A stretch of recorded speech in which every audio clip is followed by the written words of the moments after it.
We're recording the interview of George A. Uribe. This interview is being conducted by Meyer from Wright State University Veteran Voices Project. This interview is being recorded at Wright State University in the Veteran and Military Center. It is 4:11 p.m. on 9/11/2018. Good afternoon, George. Good afternoon to you, too. Let me start by asking a little bit about you. Where and when were you born? I was born in 1943, September 16th, and I was born at the New York Hospital, New York City. Who were your parents, and what were their occupations? Okay, my father was George Uribe, and he had a different middle initial, and his was Edward. And my mother's was Elizabeth Uribe, and Okay. occupation, my father was a vice consul of the Columbia Consulate in New York City. Wow, that is really interesting.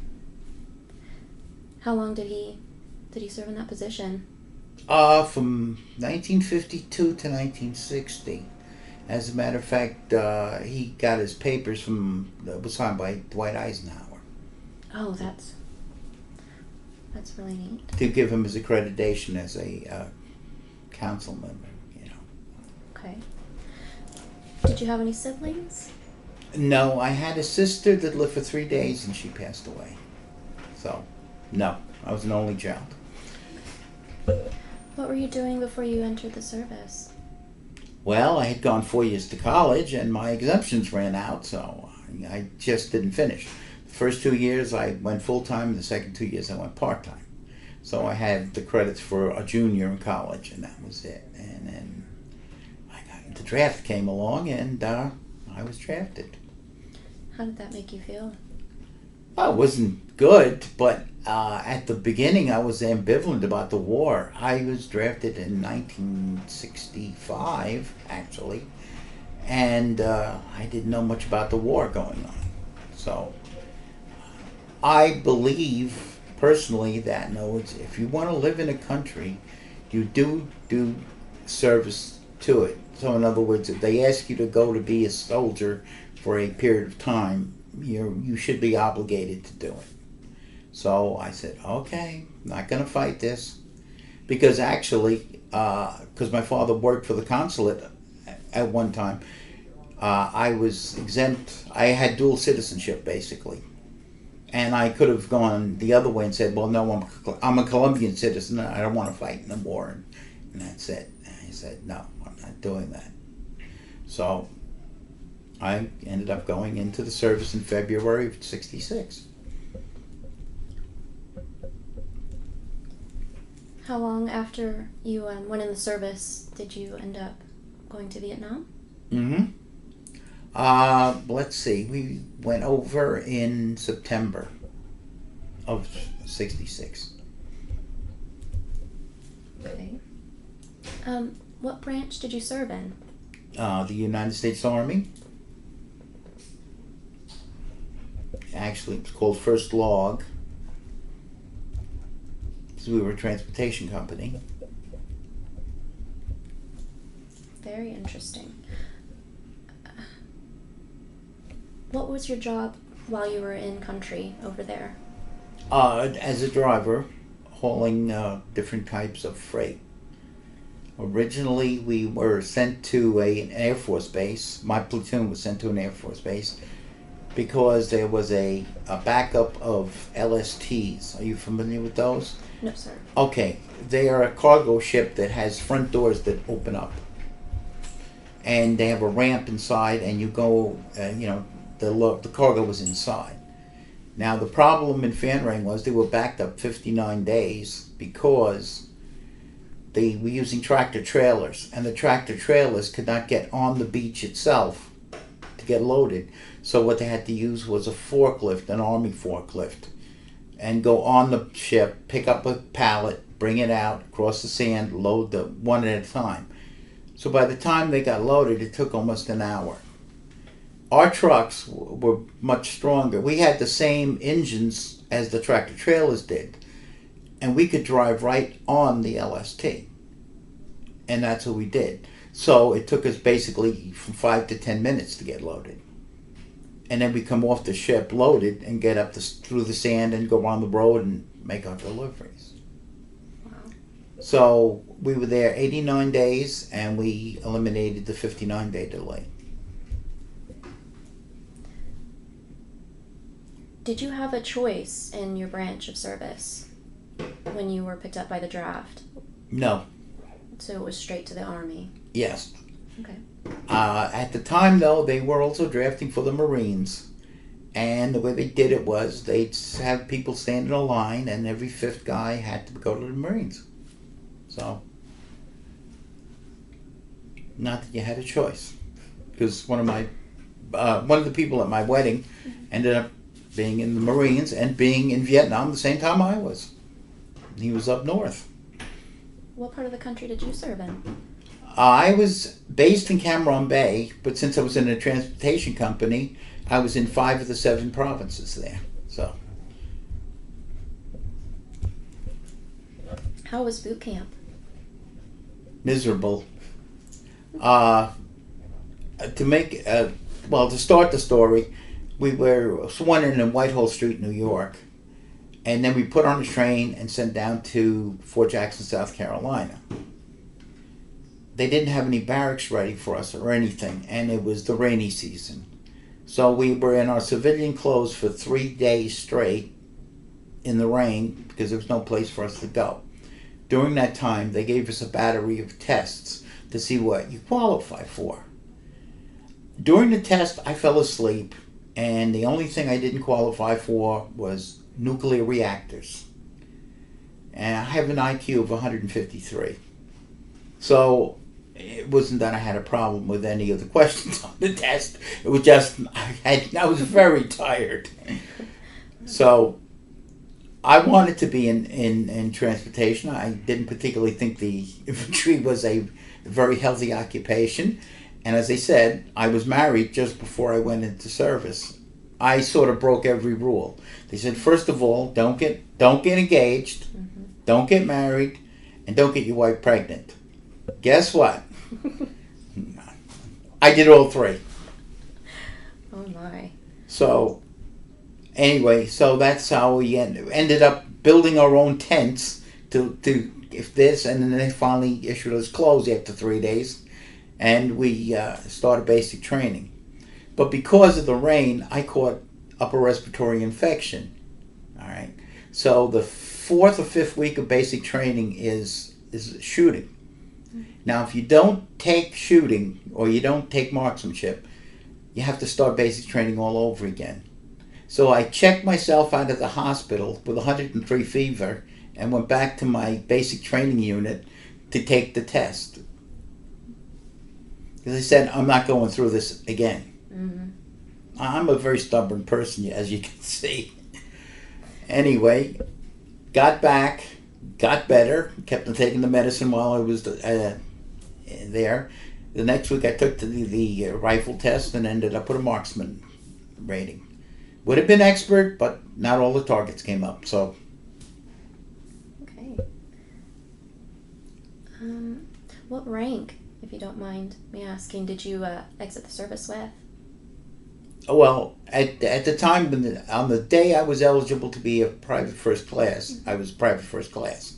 The day I was eligible to be a specialist 4th class, I was a specialist 4th class. So I was a specialist 4th class at 11 months.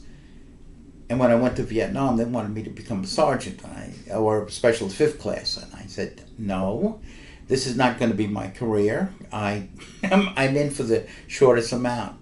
In basic training, they tried to get us to go to OCS, anybody that had college and a decent IQ. And they made life miserable for us. As a matter of fact, they had one fellow from Columbia University who had an IQ of 170 something, and they had him pound nails into a 6x6, and then after he got done pounding in all the nails, then his job was to take the hammer and pull them all out of the 6x6 and start over again. Or on another day, they would take the rocks from this side of the road and move him over to that side of the road. And when he was finished moving all the rocks, they had him pick him up from that side and move him back again. And he wouldn't go. Out of my basic training company, we had 180 people, 120 of us qualified for OCS, and 2 went.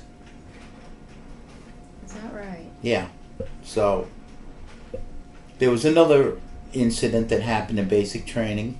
Was they wanted us to go into Army intelligence, so they give you lectures on different branches of the Army you could go into. So class is over, and I'm ready to go back to my barracks, and the guy that gave the lecture says, "I want to talk to you." Okay, what I do wrong now? So he says, "I have all the clearances of all the people in the room." Yeah, so? He says, "You've got a higher clearance than I do." He says, "As a matter of fact, you probably have a higher clearance than my boss does." He says, "How do you explain that?" I said, "Okay. The only thing I can think of is 1959, Nikita Khrushchev came to the United Nations. My grandmother lived in Hungary, and my mother and my uncle sent Khrushchev a telegram. It's all in documented. That as a goodwill gesture, Khrushchev said to the 22 people or telegrams he got, he was going to release these people from the Soviet Union. So I was in junior high school. I go back to school, and my teachers are asking me, "Why is the FBI calling me?" And I said, "Well, I guess it's because they're investigating if our family's communist or not." So I've had a dossier with the FBI ever since I was, about 14, 15 maybe. And when I got to college, they kept my dossier open, and my college professors used to ask the same thing. Why was I contacted by the FBI? To see what kind of person you are. And so that's how I ended up, I guess, with this clearance. So, but again, not taking the bait, because going to OCS was 4 years, and I wasn't about to do that. And I've heard in Army intelligence, it was more like what they were doing later on in waterboarding and electric shock and all this other stuff, and I wasn't interested in it. So I was working in a place, I was working for Newsday, which was a publication on Long Island. And they ask you how many miles you drove the year before. And I said 80,000. And that's how I ended up in a transportation company. Okay. While you were in basic training, did you have any instructors that resonated with you or made an impression? Only one. His name is Sergeant Pitt. And he was the epitome of a soldier. In other words, he was never out of uniform. He was never, in other words, he didn't go out drinking. He didn't do anything. He was just what a soldier would be, somebody you'd want to be like. And he hung out mostly with the company commander, because he was an excellent shot. He was everything, And he had 2 cars. His regular car was a 426 Plymouth Belvedere, which was a very fast car.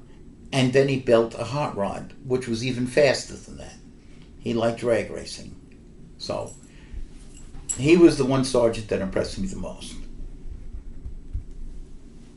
Do you think that you formed some of your traits as a soldier based off of how he was? Well, I was hoping that I could, do well as a soldier, but, never. I don't think anybody could reach his level. I mean, he was a life soldier, and, he was it. Right.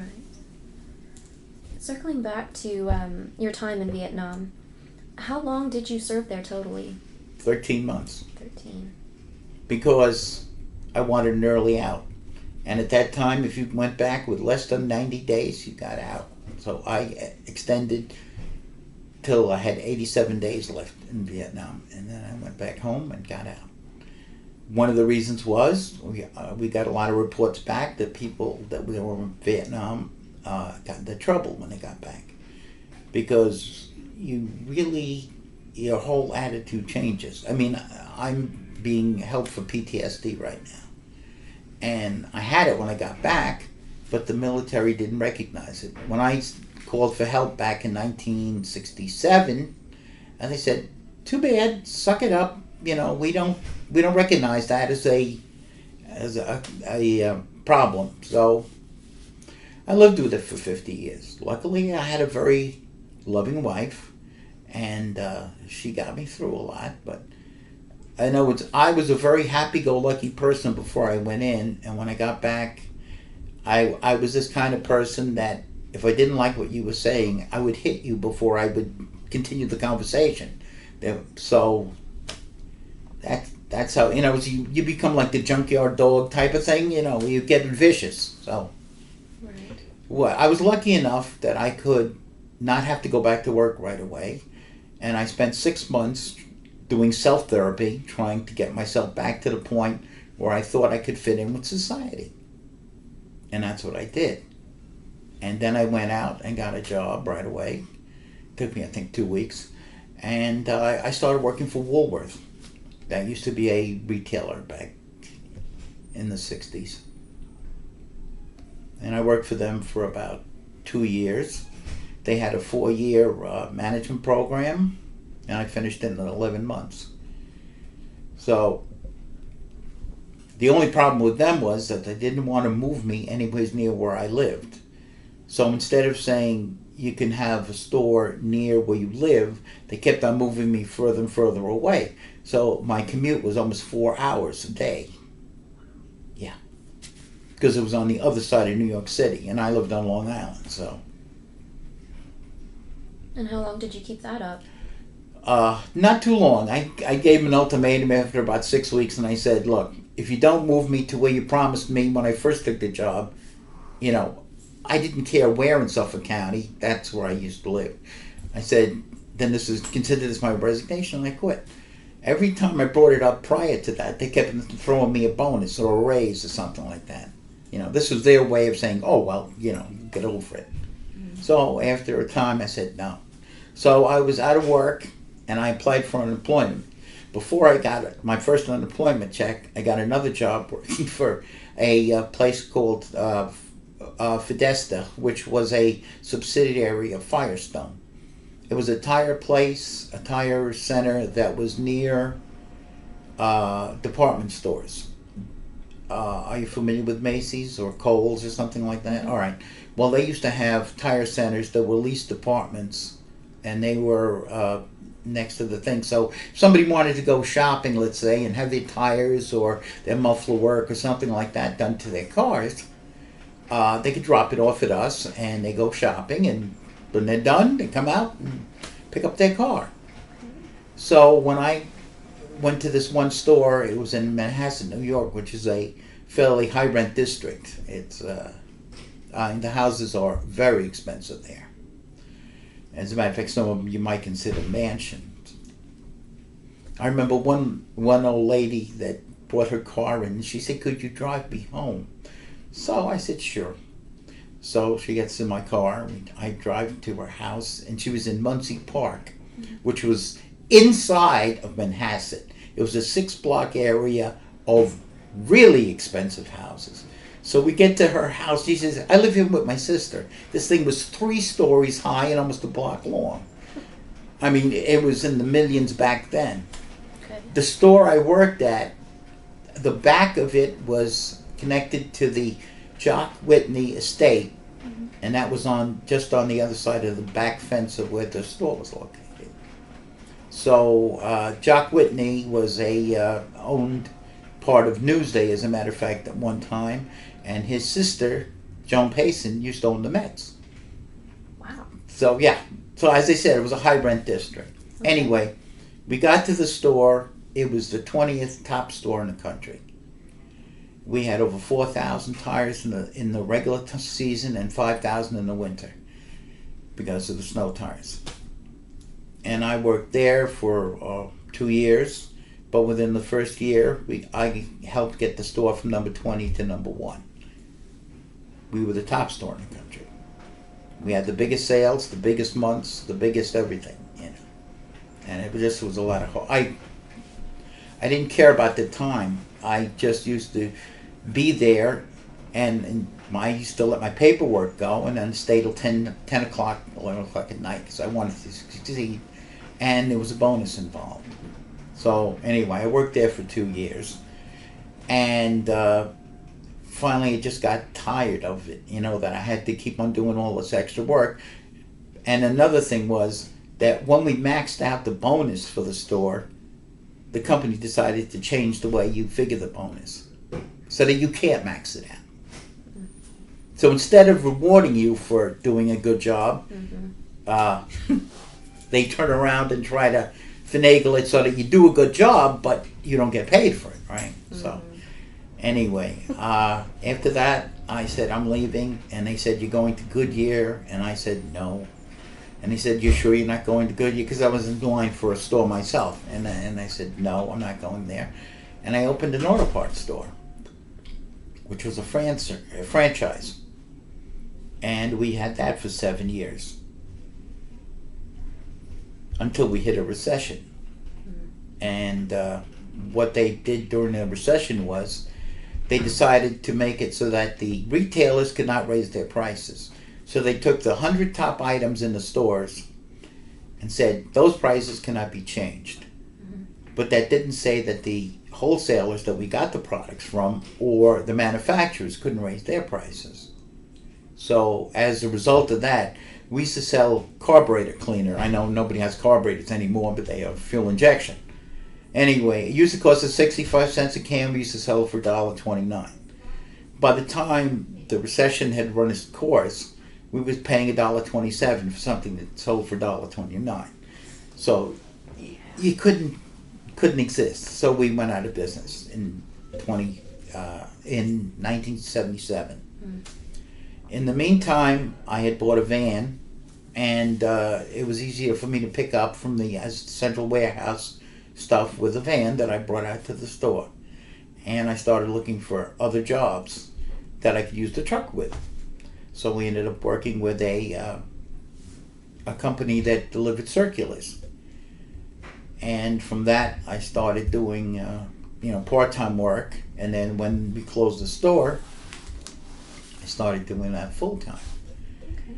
And that expanded to the point where we ended up with 3 vans, a box van, and a regular straight bed 16-foot bed truck. And that was good times. We had done almost $90,000 in 1 year doing that. Okay. And I came up with the idea that, in other words, a lot of these places don't need a truck every day. So all my customers were people that needed a truck like once or twice a week, and I would provide the service, and they wouldn't have to pay for a truck with insurance, with everything else. So. Okay. I have a question. Sure. You mentioned that you were married and she was expecting. Was this while you were in training? Yes. Yes. And you deployed fairly quickly after? Yes. I was married September 3rd. We deployed September 20-something. Oh my. How did you keep in contact? Well, letters. Letters? And, and once in a while I had a tape recorder. I used to send stuff back. I mean, nowadays with Skype and stuff like that, it would be like a joke almost. I could call my wife every night for, whatever else it is, yeah. So while I was in Vietnam, I had a son. Wow. So that made it even harder to stay longer without going back. But as I said, I didn't want to get into trouble, and so that's why I stayed the extra time.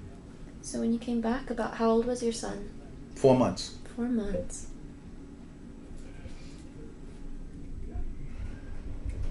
How was the reunion? This year, there's politics going on, so it was a problem. Last year, they said they wanted to go to South Dakota, to Mount Washington, to see the presidents.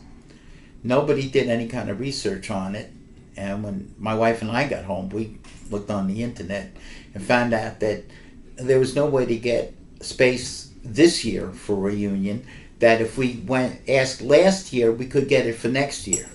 Mm-hmm. And the cheapest place we found was $380 a night, because there were no hotels, it just bed and breakfasts. So there would be no place where everybody could meet and be together, So somewhere along the line, that was taken out of the picture, and they decided we were coming here, Mm-hmm. which I had no problem with. It's not that far for me. It's a one-day drive. Mm-hmm. So. Well, forgive me because I am not certain, but this reunion, are these gentlemen that you served with? Oh, yes. Okay. Yes. They were in your company? Yes. Very nice. And you've been doing this reunion for how long? This is our 12th or our 13th year. We started in 2006. Outstanding. And we've been to Las Vegas, Branson, Myrtle Beach, St. Louis, San Antonio, New Orleans, Reno, Nevada, Williamsburg, Virginia, Orlando, Florida, and here. I haven't gone to all of them, but I've been to about 7 or 8. So. That's still quite a bit. That's good. Well, actually, we got very close because back when we were training in camp, we were in Fort Campbell, I should say. You know Fort Campbell? Yes, I do. I actually served there. Okay, well, you know what that is, the home of the 101st. Absolutely. And they didn't like visitors that weren't part of the 101st. Why were you in the 101st? Okay, this may be a little bit of a problem, but... Well, no, this is interesting. Okay. Well, they did not treat us well. As a matter of fact, some of our soldiers were attacked. I'm sorry about that. Yeah, because they didn't like us being there. And what really got them upset was the commanding officer of Fort Campbell decided that while we were waiting to ship out to Vietnam, and they were waiting to ship out, that we were going to have a softball tournament. Mm-hmm. And first it was going to be the legs, as we were called. We're going to have our tournament, and the airborne were going to have their tournament, and then the best airborne team was going to play the best team from our group. Well, we happened to have some very good softball players. It was fast pitch, right? We had one fellow from Detroit. His name was Raymond Montgomery, and he could make a softball do everything but talk. That's how good he was. You would think it was here, but it wasn't there. They'd swing and miss, right? Mm-hmm. So he would pitch for 5 innings, and then we had another sergeant from somewhere down south. I don't know exactly where. But anyway, he had arms that looked like legs, and he was a fastball pitcher. So he didn't sometimes even see the ball coming in, mm-hmm. So he would pitch the last 2 innings, and we'd win. And we'd win. And we'd win. So we went through the whole thing, never lost a game. We won our part of the tournament. So they put the best airborne team against us. And we beat them 17-2. So the commander was not happy with that, because airborne is taught not to lose. Right? Mm-hmm. Okay. So he decided that he was going to make up an all-star team of airborne and put them against us. And actually, that was a bigger mistake, because they weren't as good as the other team had played together the whole tournament, and they were familiar with how, who covers second, who does what, whatever. So we weren't going to play. So they said, all right, we'll bet a keg of beer on it. All right, fine. That was the currency of the times, All right, so we played them, and by the end of the 5th inning, we were leading by about 12 or 13 runs. So that's how that turned out. So we were very close. In other words, we were put in this position where we had to sort of defend ourselves. Mm. And then we all went to Vietnam. And, well, I didn't go actually on the ship with the rest of the fellas. Just before I was supposed to leave, my mother got very ill, and I was given emergency leave to get home. So when I got done with my emergency leave, I went to the Oakland Army base, and then I flew over to Vietnam, and I got there actually 3 days later than they did, because they were on a boat for a month, so Okay. I was lucky in that respect. I would And say so. during, we were allowed an R&R. So they said, where do you want to go? Pick choice 1, 2, and 3. And I said, Hawaii, Hawaii, Hawaii, because my wife was going to meet me there. And she did.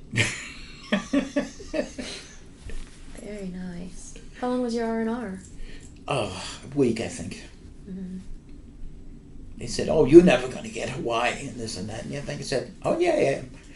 I said, that's what I want. That's what I'm going to get, right? And just before, a month before I was supposed to go on R&R, I was injured because it's on my papers that I was hurt. What the problem was that we were loading at this time skids of ammunition and all kinds of bombs and everything else. We got the job of working Pier 5 in Vietnam, in Cam Ranh Bay, which was the just explosives. That was the only thing they brought in there.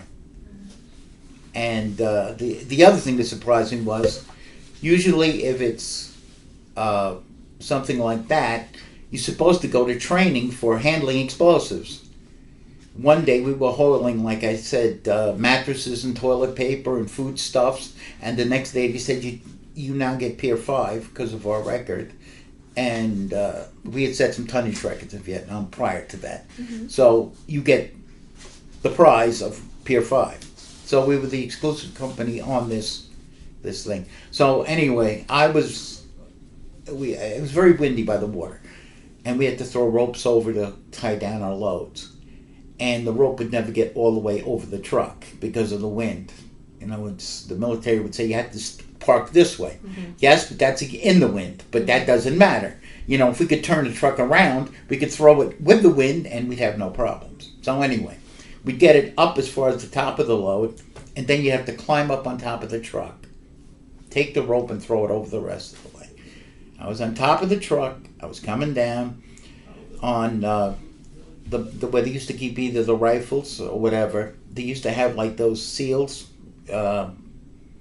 Custom seals? Yeah, they used to have seals with a leg thing on the bottom of them, right? Mm-hmm. Well, I had jungle boots on, and I caught my jungle boot on one of them, and I fell 12 feet, bounced off the rear of the truck, the tailgate, and face planted into the asphalt at the beach.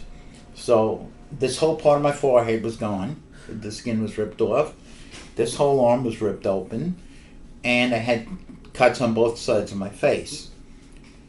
So I go down to the medics, and there was no doctor there, which there should have been, and he bandaged me up. Just that night, we got a new commander coming in.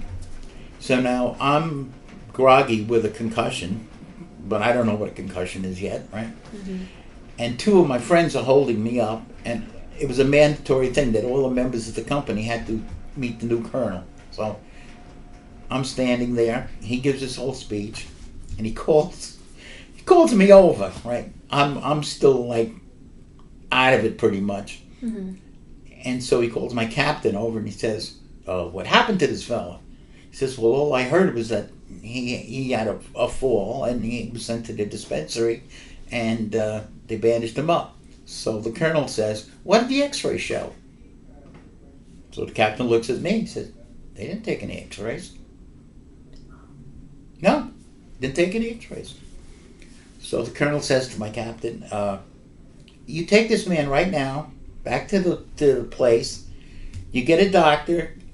You get him X-rayed, and see how he is. Right? Mm-hmm. This is this colonel." And it was funny because this colonel had come up through the ranks. He had actually been a private at one time and was now a colonel. So he really knew, all the ins and outs, right? So my captain gets down there. Again, there's no doctor at the place. He's at the officers club.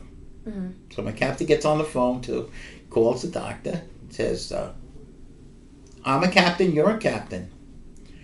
But would you like to explain to my colonel why you can't be down here and do an x-ray on this fellow and see if he needs to go to the hospital and, be admitted and stuff like that? So the guy begrudgingly left his dinner and came down. And it turns out I did have a major concussion. And I was in the hospital for almost a week. And my problem was I healed too fast. To everybody else, they had to, because of the humidity and the heat and everything else. I mean, we're talking about heat where my wife sent me a thermometer that went up to 130, and I had to wait 2 weeks before it went under 130. Mm-hmm. I mean, that's how warm it was. So they would put gauze on me, and every time they take the gauze off, the skin would come off with it.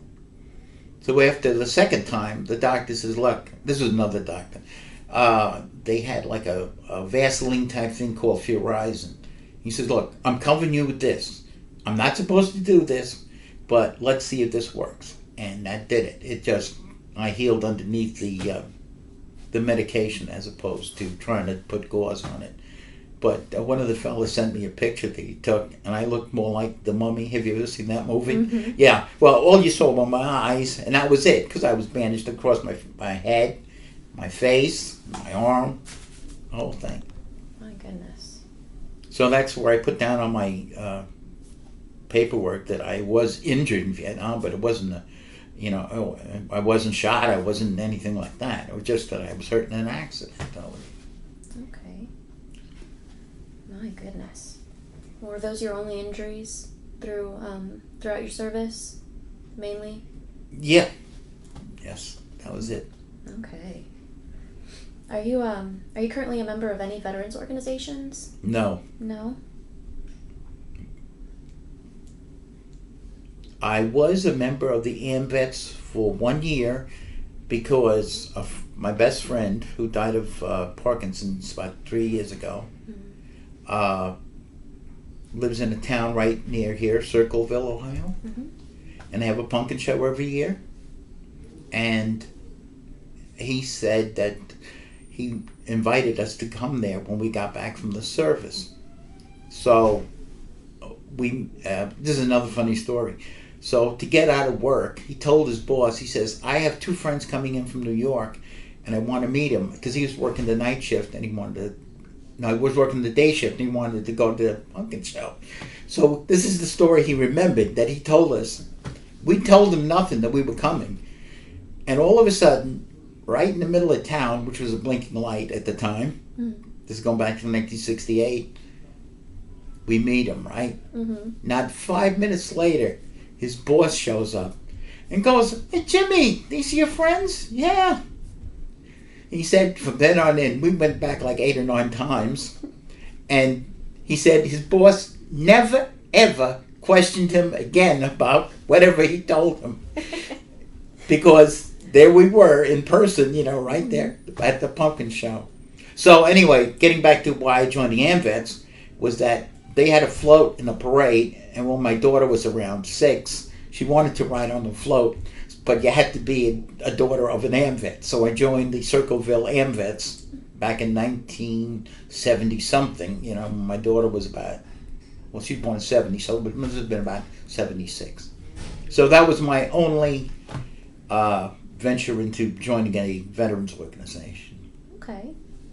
Now you said you had a daughter. How many children altogether did you have? 2. 2? Yes. Did any of them join the service? No. Okay. No. And what happened was I was exposed to Agent Orange. We hauled it and went through areas where they sprayed it. So we were double whammy. You hauled it? Yeah, we were. That was our third thing. First, we were doing the things with the ships for 90 days. About the next 90 days, we were doing just the pier with the explosives. And then the rest of the 6 months, we were doing the pier and we were running convoys. And with the convoys, we were hauling Agent Orange and pretty other frequently stuff. Exposed. Yes, to it, right. So when I got back from Vietnam, my son was about 4 months, and, I wanted to have more children because my wife was an only child too. So we knew right then and there we're going to have more than one. So About a year later, she got pregnant. Unfortunately, she had a miscarriage. We didn't know Agent Orange causes stuff like that, but I guess it does. So we waited another 2 years, and then we had my daughter. So our daughter's about 3.5 to 4 years younger than our son. And she has scoliosis. I'm sorry. At that time, they couldn't have known the effects that Agent Orange would have, or do you think that they were aware? I have no idea. I have no idea. I was there in '66, so that was kind of early. I was in that first big build-up when they went from 100,000 troops to 400,000. So Rounder. That's what we had. When did you realize that you were having ill effects of the exposure? Well, I guess it would be the miscarriage my wife had, so that was the first thing. And as he said, so after our daughter ended up with scoliosis, he said, well, we have two. Let's stop. So that was it. Sorry about that. How would you say your wartime experiences affected your life? It's kind of a loaded question. It changed my life completely. I mean, when I got back, I didn't go back to school. I went back to work. So I probably would have turned up to be a very bored history professor or something. That was my favorite subject. I was history and politics. If there were some life lessons that you'd say you learned from your military service, what would you list? Life lessons would be the people I was with. I got to meet a great bunch of guys.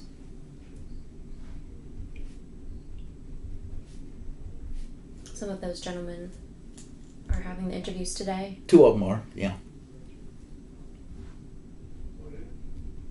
But see, in the kind of company we were in, my platoon was sent to this Air Force base to do the ships. So we were separated from the guys in the other 2 platoons. They were still in Cameron Bay. So there were people in my company that I might not have said 12 words to the whole year I was in Vietnam. Mm-hmm. But with the reunions, I've gotten to know them and they've become good friends. And, we only could be with the people we were with, except when we were on convoys. Mm-hmm. And at one time, because we had done so well, we got a Presidential Unit Citation, which is only one of 6 companies during the Vietnam War to get one. We would be in 6 or 7 different locations at the same time in the country, because they thought we knew what we were doing, and what we were doing was breaking all the rules. In other words, they were thinking stateside, cereals, Jeeps, 10 trucks, Jeep, 10 trucks, Jeep. Meanwhile, we were driving through mountain passes. As a matter of fact, there's a show on right now called Treasure Quest. And they show these fellas in the mountains of Bolivia, and they're riding on these narrow roads, and they're doing like 5 miles an hour. And I'm going, yeah, we went through narrow roads like that, and you had a drop off of 1,500 feet, only we were doing 65 through those mountains. Yikes. Because we figured it's much harder to hit a moving target than it is to hit a stationary one, or one moving at 5 miles an hour. So that was our way. So what they would do is they would put the craziest driver in the front, and everybody else would follow him, and nobody would back down. So, that'd be the way. And then we had one fellow at the end who was very, very calm and steady, and he would be like the drag to make sure if anybody broke down, he would be the one that would help them, So. Okay. What message would you like to leave for future generations who will view this interview? That war is not, in other words, if there's any other way of settling something, don't do it in a war. Because people should not be exposed to things. I mean, in Vietnam, they used to kill people, didn't know whether they were the people that did something like blow up a bridge or something like that, and then hang the bodies on the bridge. And in 120-degree heat, those bodies got exploded after a while. And I said, there are things I've seen that I would never want my family to see. You know, they just not, they shouldn't be, let's put it that way. So when somebody talks about, you know, oh, well, we'll go to war with them, not my way of thinking. In other words, anybody that's president of this country actually should have served in the military, I believe. Because then they would know it's no picnic, you know.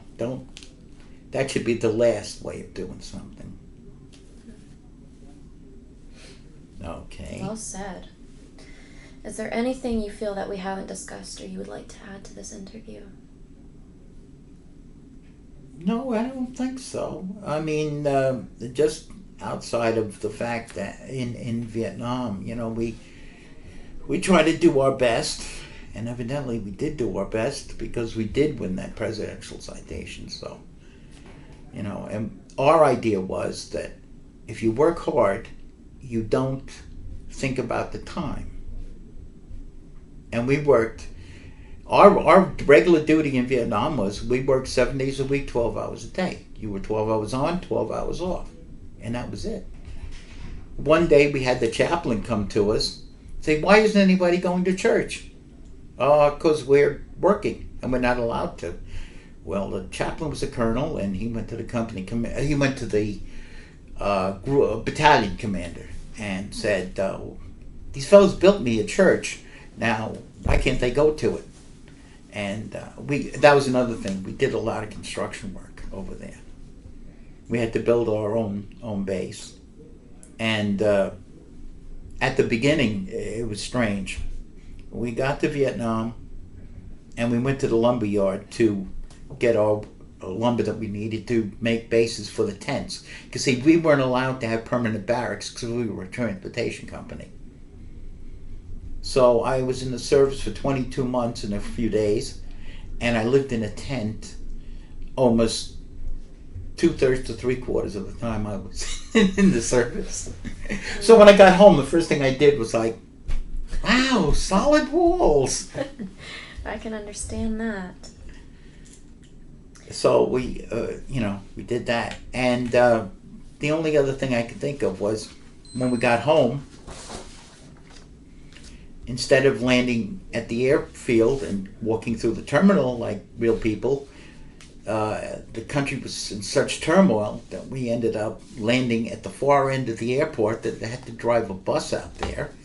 And they brought one of those portable, stairways or whatever you want to call it.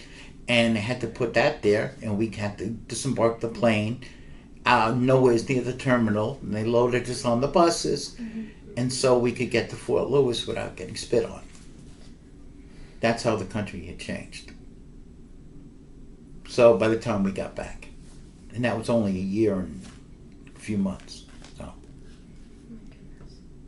It's been a pleasure talking to you about this. I want to thank you for coming in for this interview. Okay. Thank you for your service, George. Hey, thank you for your service. Thank you. I'm glad people still feel like they should have, go to service. Absolutely. This concludes the interview.